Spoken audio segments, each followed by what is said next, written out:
Hello, everyone. Welcome. Let's dive into the archive. Holy Spirit, what energy needs to come forward the most from the Most High Creator for my ethereal collective?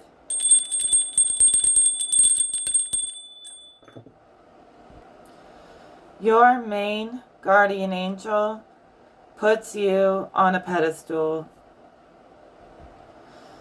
Your angel is the embodiment of purity. Purity puts you on a pedestal because you are the missing link between the worlds above and the worlds below. Trust that you will always get your flowers for using those benevolent powers. Spirit looks at you and sees flowers and growth. You're really blooming and coming into your own. You smell like flowers, Spirit says. You could be a flower child. Maybe you have that hippie vibe or that one love kind of vibe. I keep hearing Bob Marley. I keep hearing flower girl or flower child or love child. But you were like conceived in love, even in ways beyond physical. Even in your essence, your spark is very loving. It's a love that can adapt to any situation and lift up the whole environment around you. So you were made to be the embodiment of love. You were born to be that, to be love. It's in your code, it's in your DNA. You have built bridges for worlds to come together. Divine worlds, of course. Where everyone else out there is burning bridges, you're using that love to build them back up, to bring them together. I don't know, maybe Bob Marley is one of your spirit guides. I'm not even kidding. I almost feel like his presence is here, and it might be with you as one of your guides. That might even be the guardian angel Spirit was talking about. Okay, that's the truth. The truth card flew out, and perception. And I instantly got starstruck. I was like, no way Bob Marley is here right now. That's a lot of pressure. But not really. It's no pressure. He was like, just vibe. One love. Keep it alive. You're keeping love alive by keeping him alive as your spirit guide as well. So the music, the rhythm, the poetry, it seems to be very healing for your soul and for your mind. You use your healing journey as a muse for your art. So your intentions and your actions, they're matching. They're lining up just right. You have this message of healing and love that you bring to the world. And it's not faked. That's what I'm getting from your spirit guide here. Be it Bob Marley or whoever it may be. I think it is him. But God is good, let me tell you.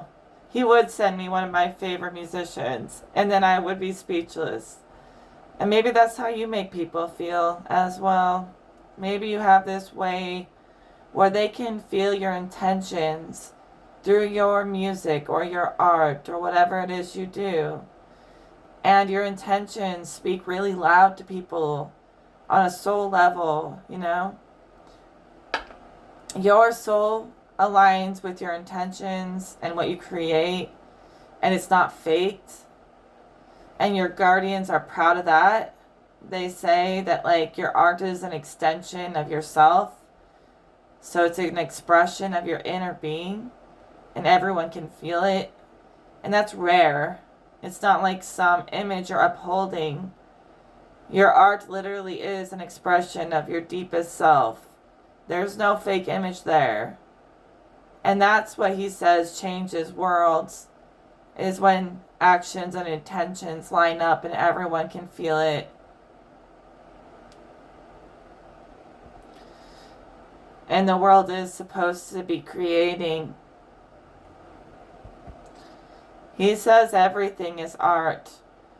Every aspect of this world is some kind of artistic expression of creation.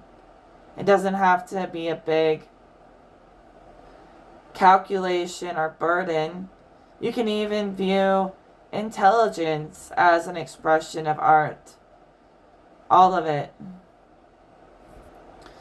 Okay, I can see you using every little thing around you as inspiration.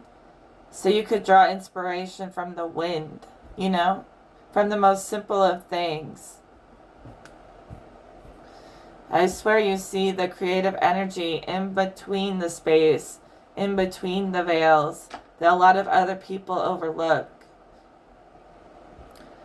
So you're likely celebrating, basking in the bliss and the beauty of higher wisdom, higher consciousness. And you're like drawing in so many higher worlds just by tapping into this air element. It's like the air element is being glorified a little bit and opening a portal inside of you. But it's not a bad thing. It's not even glorified. It's not like you're worshiping it, but it's very Aquarian. You could be an Aquarius. You could make art that helps people usher into the new world, the new age, or just align with it. And your messages seem to be of a higher consciousness grid. And I see that you just like celebrate the air you breathe. I mean, it's every little bit. Your environment, you're celebrating it. The world, the earth, you're celebrating it. The elements, you're celebrating it, and they're celebrating you in return. And it's such a strong emphasis on this being authentic. It's not anything that you could have made up. Spirit wants you to know that when you're channeling these messages from higher consciousness and the divine, you may think it's just like you're doing it all by yourself, but you're actually like channeling prophecy, becoming kind of like an oracle yourself, and it's very real. So if you ever questioned if your art is an expression of a higher world or not, it is. Very, very much so. Way more than just the appearance of it, but the energy behind the appearance is an expression of a higher world. And so they're still talking about you being the bridge. They're very impressed. You are basically activating the world to get on board with benevolence, but you're not doing it aggressively. You're doing it in a very sacred way. You're not trying to force people to ascend, but in little ways, you put your magic, your art out into the world, and little by little it activates every person who comes in contact with your intentions and the way you created through intent. And everyone who comes in contact with those intentions to activate the world to a higher timeline, it happens little by little, but it happens. And it's not forced on them. It's not even like witchcraft. You're literally just trying to be like an angel yourself, help other people ascend. You're not trying to force it on them, but you are giving them a nudge to get to the next level, and that's perfectly all right. So I see people tapping into your creations, and it starts an activation, and they start to become masters. It's like you've blessed everything you've ever touched, and it's turning people into masters if they activate the lesson. They don't have to. They could leave the lesson dormant until they're ready, but you're blessing people. It's not a curse, it's a blessing. If they want to take it on, they can, but they don't have to. I think you empower others to become their own masters through your work.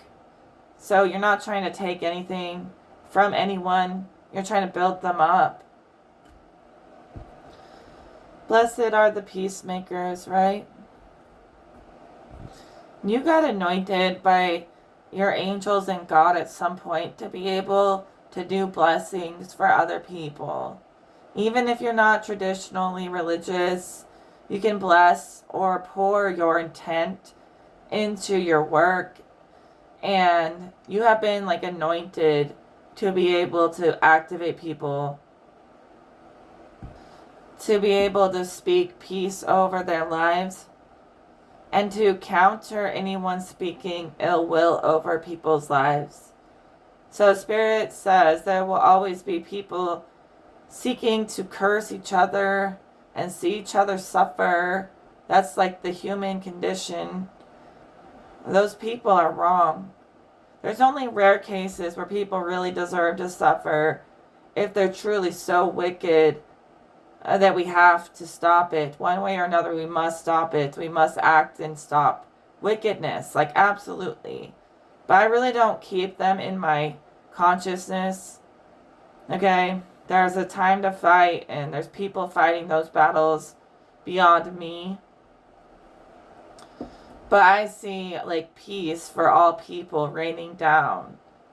I see you blessing and like laying your hands on people and overthrowing any corruption and replacing it with God's light. And God's light overthrows their corruption. So you've been speaking God's light, God's wisdom over people's life. And that has been removing any ill will that other people have been trying to speak over them. So I'm not responsible for being justice in the world. I'm here to be peaceful. It doesn't mean that I don't care when something wrong happens. I do care. But I'm just not here to jump right in the middle of a conflict. That's just not my job. But if I ever saw something wrong happening in front of me, I would stop it. Absolutely, that is our responsibility as human beings, to try to help if we can, if we see something bad happening. You know, there's nuances. You don't want to put yourself in danger, but if adults would step in and correct energies when they go really wrong, you know, we would save each other. And there's some things that I don't want to speak on because it never happened to me. So it's not really my job to try to fix something that I have no experience with. And so, you know, I'm grateful that my dad was very protective of me as a child, and nothing really bad ever happened to me that traumatized me as a child. All my trauma came in adulthood, but my childhood was good. And so I don't want to speak on that because I don't have a lot of childhood trauma, to be honest. And I just know that if people would make sure that the children and the innocence is protected, just make sure you're stepping in when you're supposed to, and make sure these bad things don't ever happen because we're so protective of them, of the children.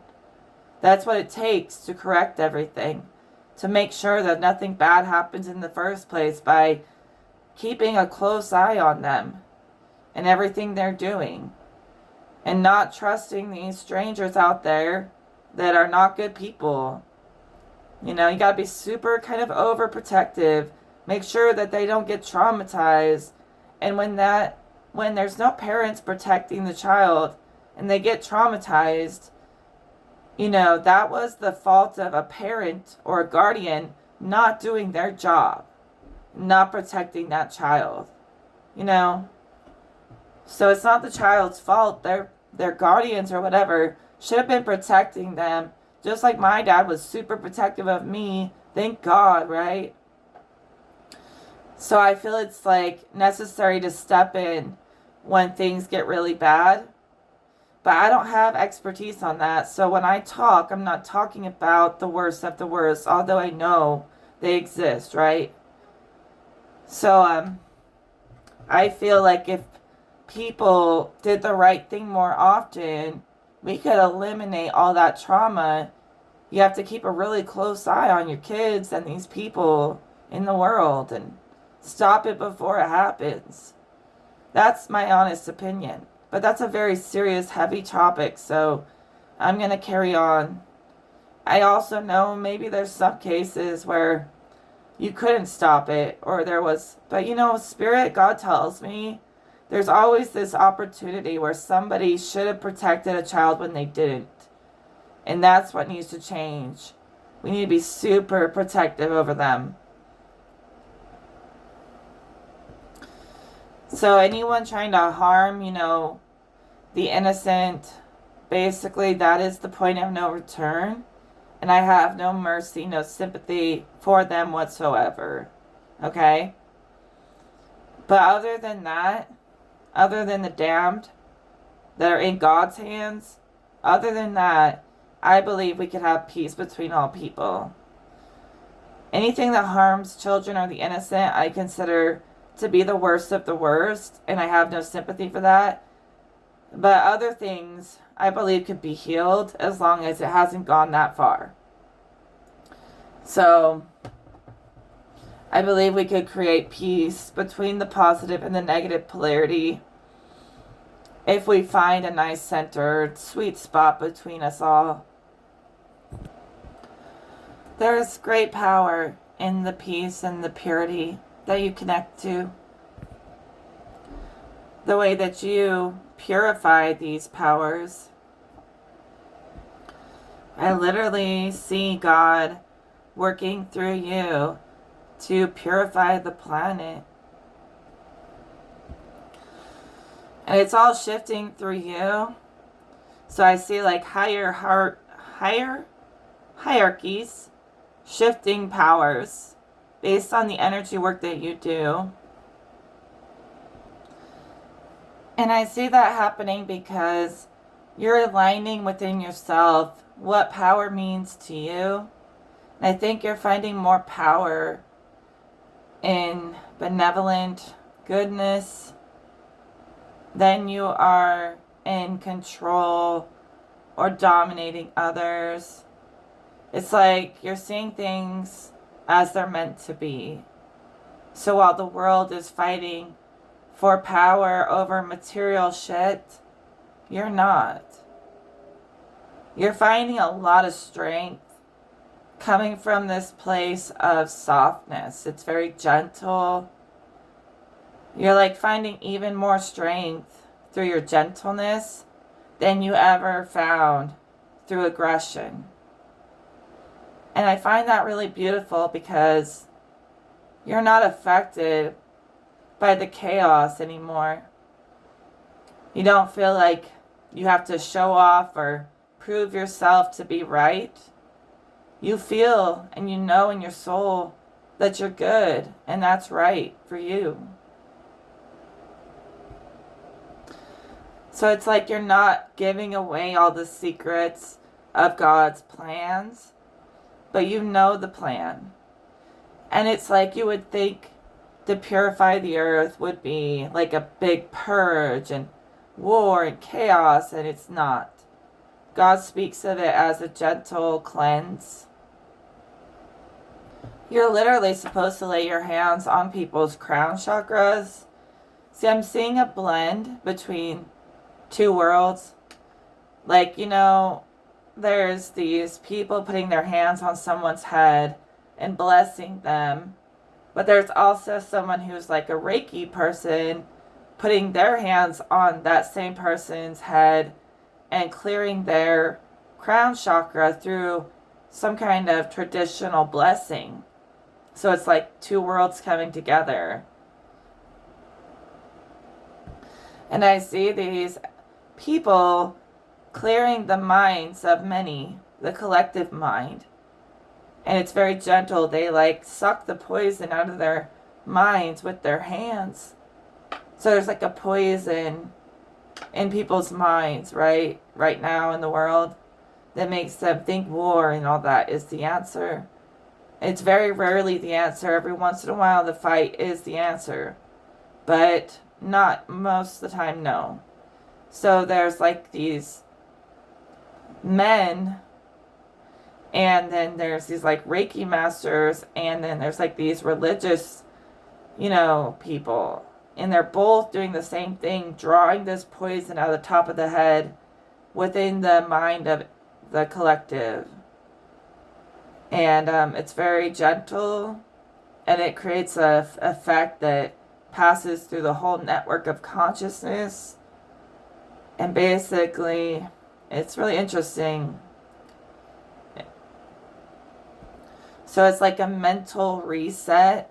This sort of pulls all the trauma out of the collective mind by laying of hands.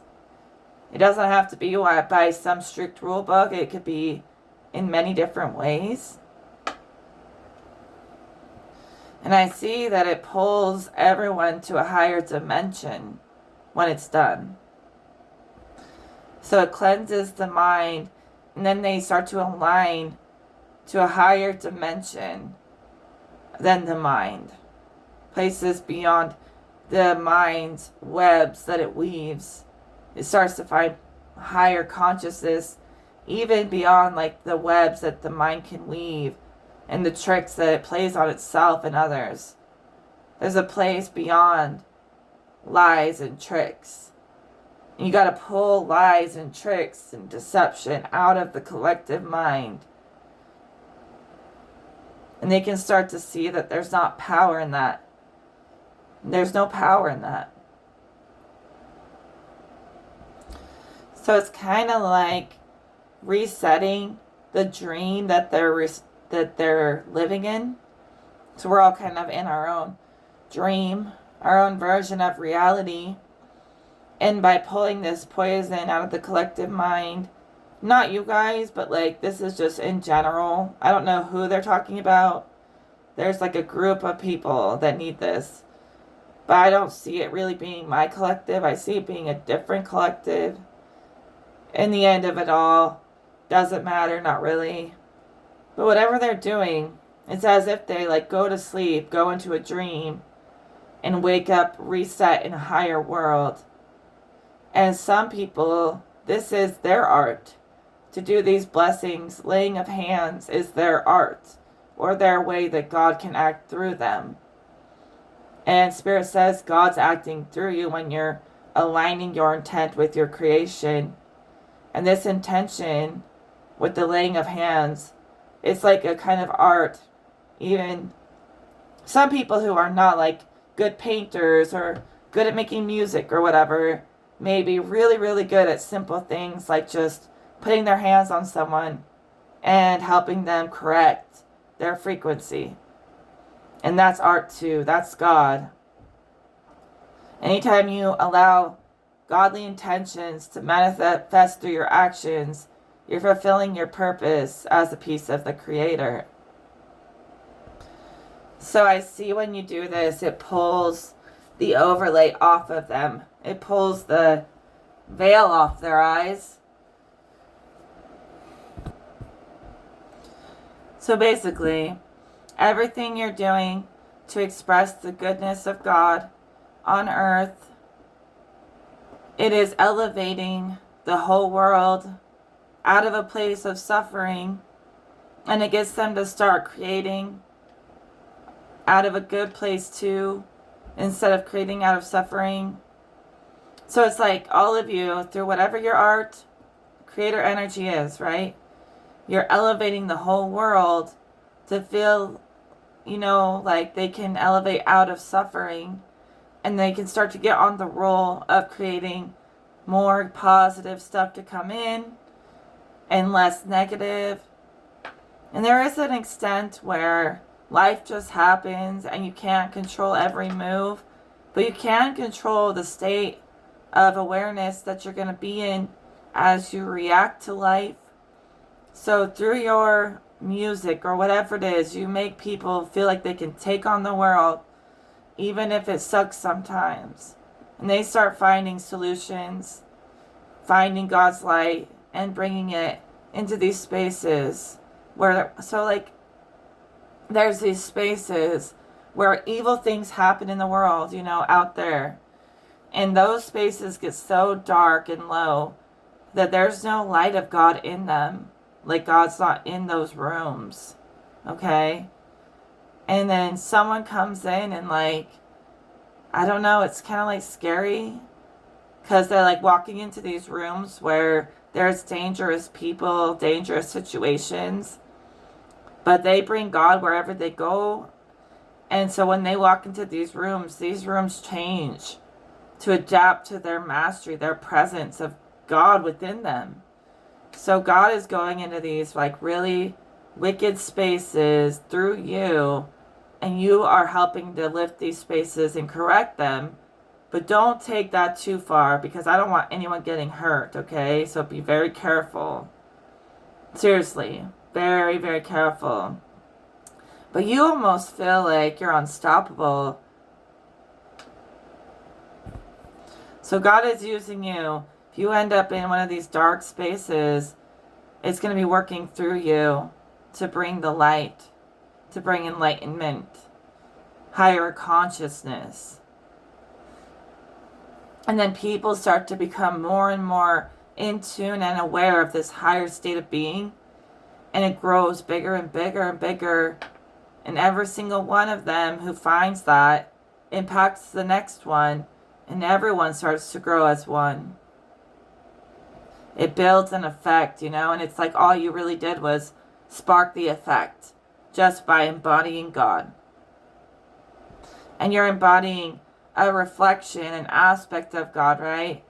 God in itself is greater than the whole creation. It's greater than creation. It's over creation. But it takes you're God's vision, right? In action. So every time that you work the energy of God by working these miracles, you're literally a miracle worker, okay? And then you're fulfilling God on earth. It's acting through you. So God can act through the elements, animals, people. It can act through anything. But it's merely just acting through you, like breathing through you to make changes. So it's within all things, but it's also greater than the creation. And that's also a part of yourself. So you can view this direct reflection between you and God, but also know God is greater than the whole creation. So you would have to be that. You would have to know everything, be everything, all at once. All powerful, yet completely sovereign to be on God's level. And even then you couldn't be on God's level.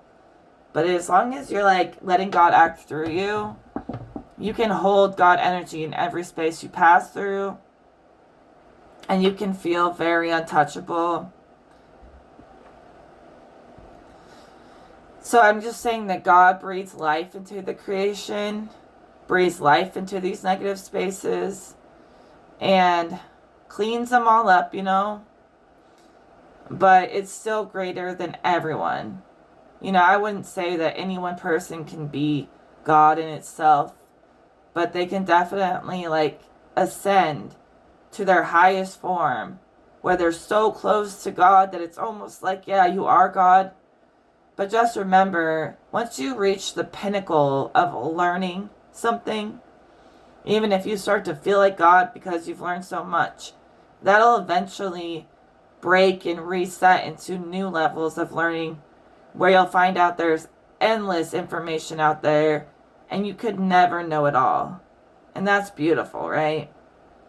And so even when you think you know it all, you'll realize that you reset yourself and there's endless levels ahead of you, things you didn't know, nuances in between the layers that you didn't know or you didn't see. And that's why learning is so infinite and so beautiful.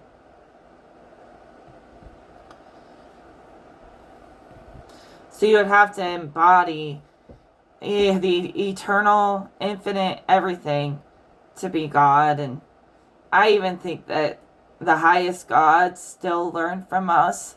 So I'm not even sure even they can embody everything at once. It seems to embody everything at once through many aspects and reflections of the light. And I say there is a most high source, but when I see source, it's expressing itself through us. So I really think the whole creation and the creator works as one, and they're all alignments. You'll either align to like a God form, where you're very close to God, or you'll align to having the creator work through you as an aspect of the creation. Either level is very ascended. If you've gotten to the place where you've earned God's respect and it lets you have a lot of power and free will, God will give you that kind of respect, but you can't just take it. And then there's some people who surrender to a greater will and they don't try to play God. As long as you're playing God and God respects what you're doing, there's some gray area where that can happen. And then there's also areas where it's almost better to let God's will work through you, because it can see the bigger picture, right? Things that we can't see as individual seeds. As individual seeds. God can see things that all the seeds can't see. But we're the seeds that He planted to evolve and elevate the creation. So embody that elevation and you can become like a God, but you're still only going to be like a God. To be God itself, no human can do that. And that's a good thing.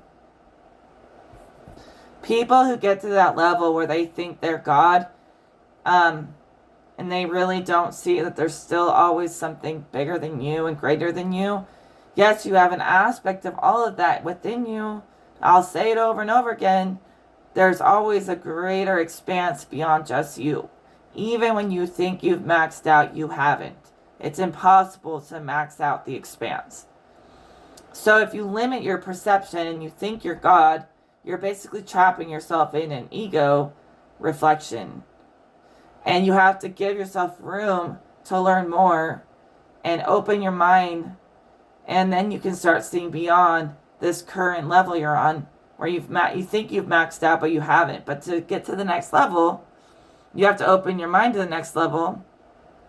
So if you always reinforce to yourself that you're all there is and there's nothing else greater than you, that's where you'll get stuck. You'll be spinning your wheels stuck on that level.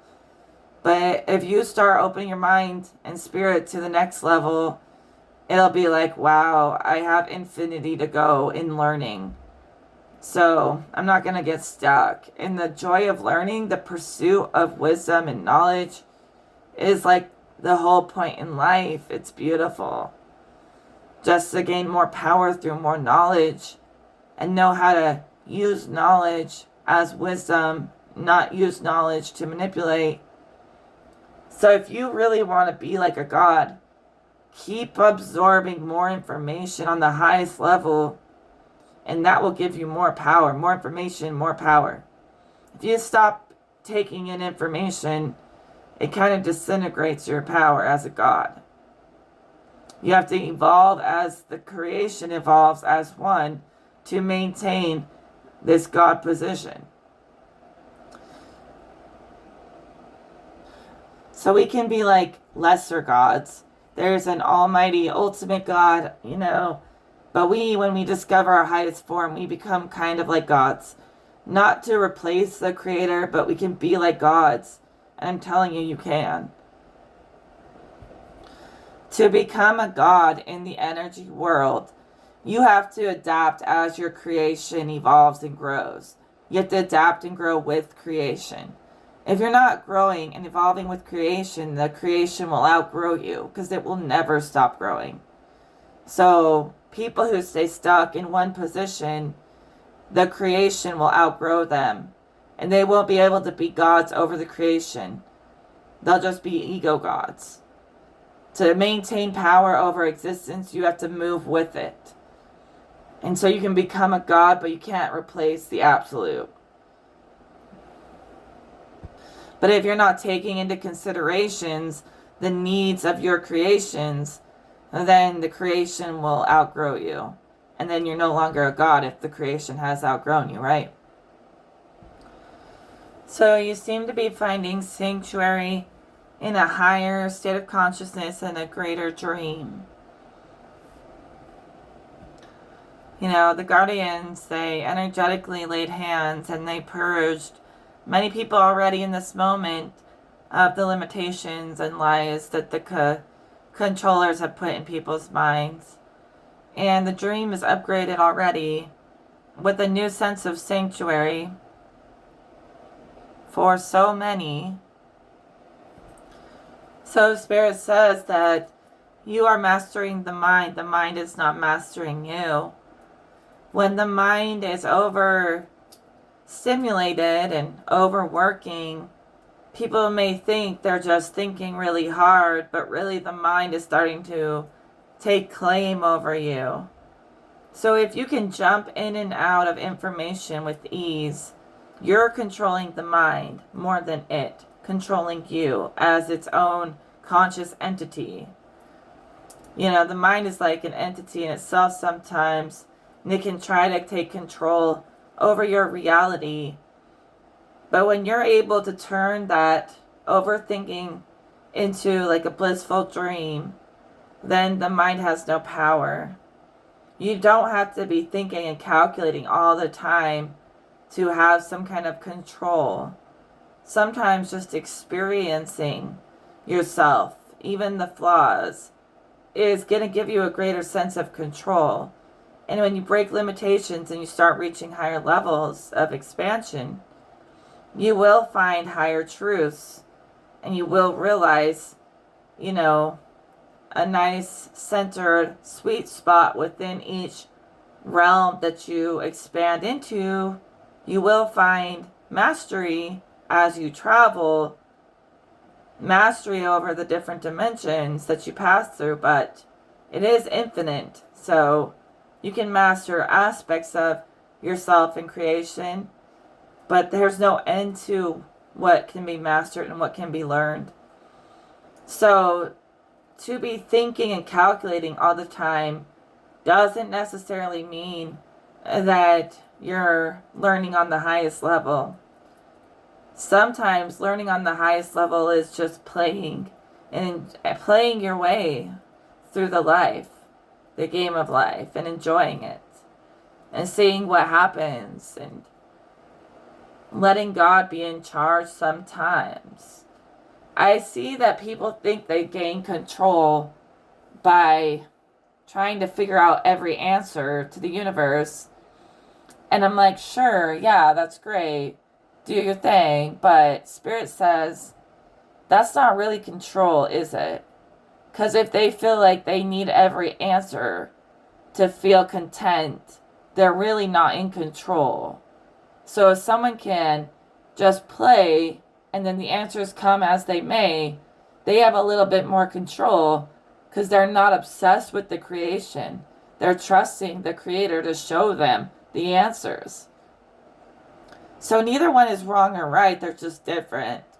But you can get just as much answers either way. There are answers in creativity that are just as valid as thinking. They're just valid on a different dimension than calculating is, you know, they're like just as valid, just in different ways and perceptions. So you're still learning just as much as you would be learning if you were overthinking. You're just making it easier. And it's a different dimension of learning, but it's just as valid, you know?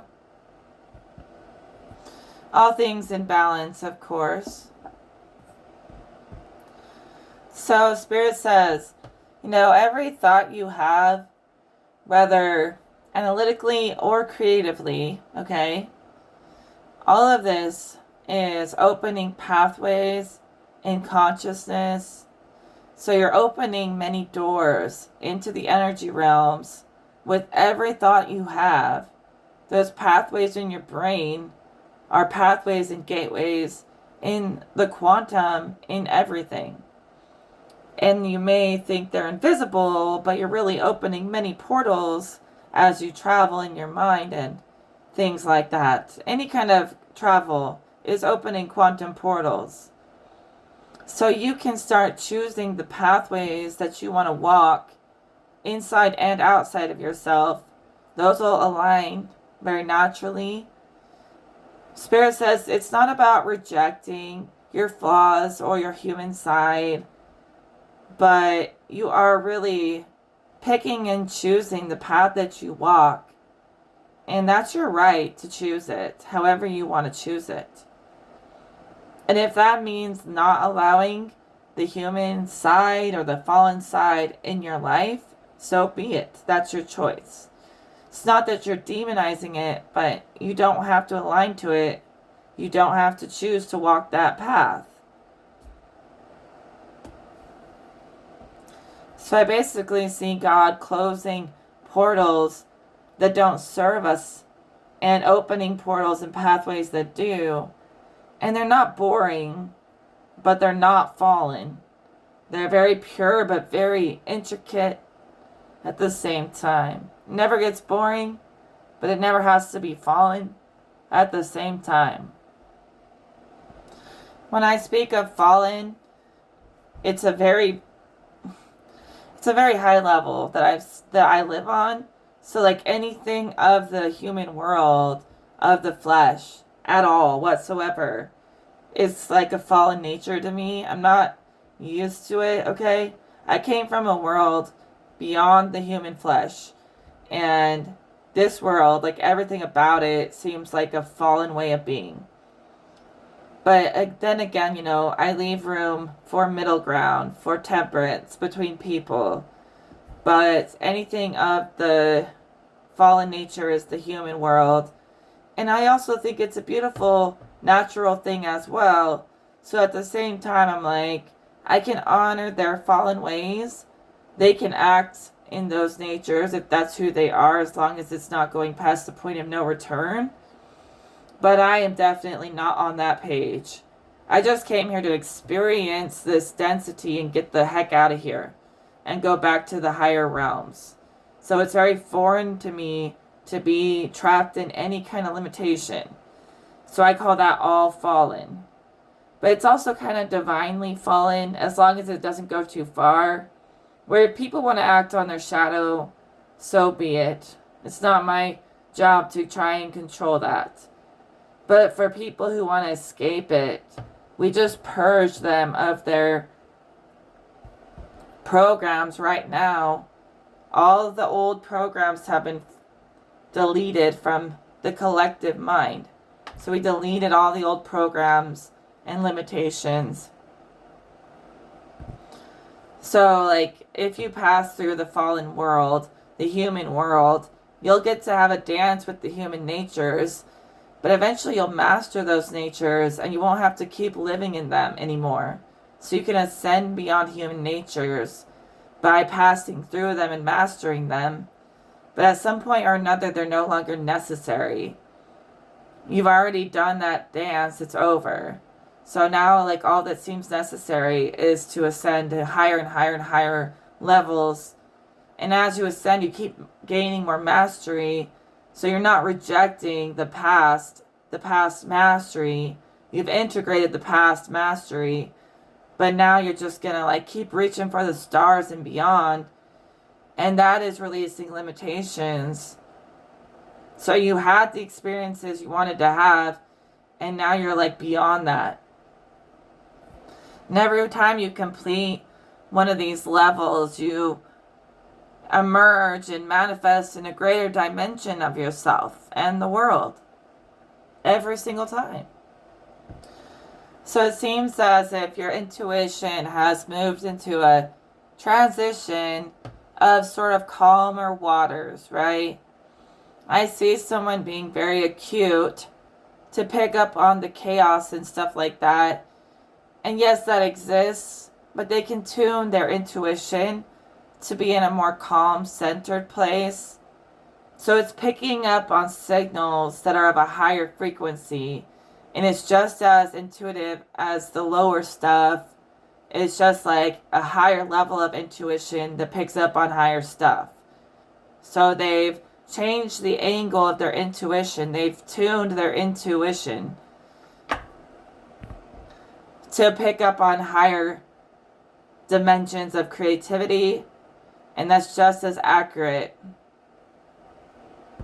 So much of their life, they might have been taught to use their intuition to survive and to scan for threats and danger. And, they're using their intuition as instinct much of their life, whoever I'm seeing. And they're transitioning their intuition not to have to scan for fallen natures, but to scan for ascended natures. That's what intuition is supposed to become. So throughout history, we had instincts that would protect us from danger, but we're not in danger like we used to be. So our instincts have turned into higher intuition, where instead of focusing on the negative, we're inviting in the positive. We're taking authority between the dimensions to invite in the positive reality, where we don't have to live in worry or fear of anything. We don't have to live on alert anymore. When instincts turn into intuition, you'll always have your instincts that can warn you of danger, but your intuition's going to get you into a dimension where the danger no longer applies to your life. Spirit shows it as moving from chaotic waters into the calm waters. Not out of fear, not out of lack, but out of your own free will choice to choose your reality. So Spirit seems to be giving a lot of grace to the high frequency love. Man, I swear, knowing that you are love, that you are an aspect of God, even if you leave room to grow, just knowing that you are love is protection in this world, protection from their chaos. Not that we're afraid, but we are going to protect ourselves from their chaos. I don't live to feel out of control. I don't enjoy that.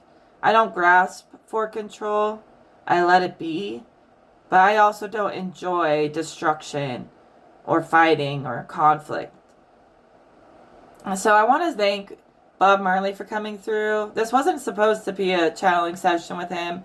I've heard him come in and out of the channeling a little bit here and there as we've been talking. He kind of said goodbye and he said, "One love." One more time. He said that right before he left. And I'm just like, one love, my dear. One love.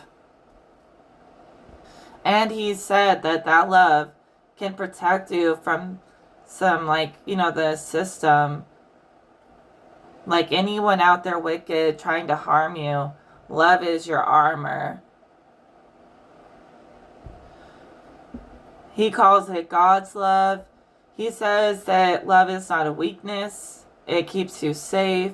So give grace to that love inside of you. It's safe to show it.